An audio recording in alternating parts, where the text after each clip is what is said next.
All right, I was watching Helen Yee talk to Israel Adesanya yesterday about his upcoming fight with Marvin Vettori. What he thought of Paulo Costa talking about Dana White and the UFC not paying enough money, and who he thinks Luke Rockhold should fight in his comeback fight if it's a top 10 guy. And he said it would be Paulo Costa. That's who he would like to see fight. I agree and I don't agree. I agree it's a good fight for Paulo Costa to bounce back after getting humiliated by Adesanya. It's good for business, but it's not good for Luke Rockhold. Luke Rockhold has been knocked out several times since he won the middleweight championship back in 2015, and he hasn't fought much either. I think he's only won one fight since Bisping got a hold of him and knocked his lights out. Had his head bouncing around like a pinball machine. If anybody remembers that, I know I do. This is bad on so many levels.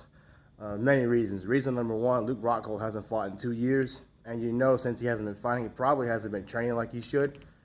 I think he does modeling or he does something else. So his focus has not been on fighting the whole time.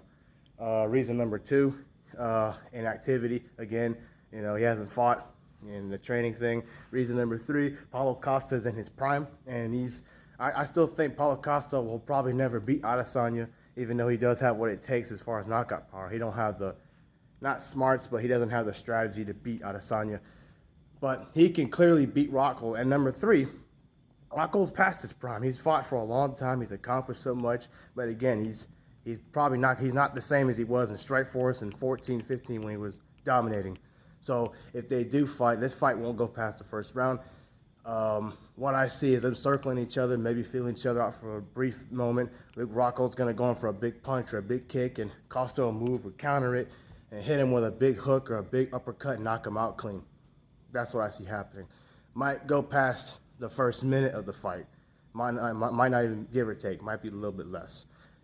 It's just I don't trust Rockhold's chin. I don't have faith in his chin anymore. He's been knocked out too many times again, and Paulo Costa's in his prime, so that's a big advantage for him. I think Luke Rockhold's time is finished. So again, if he fights him, it's good for business. It's good for Paulo Costa, but it's a terrible, terrible situation for Luke Rockhold.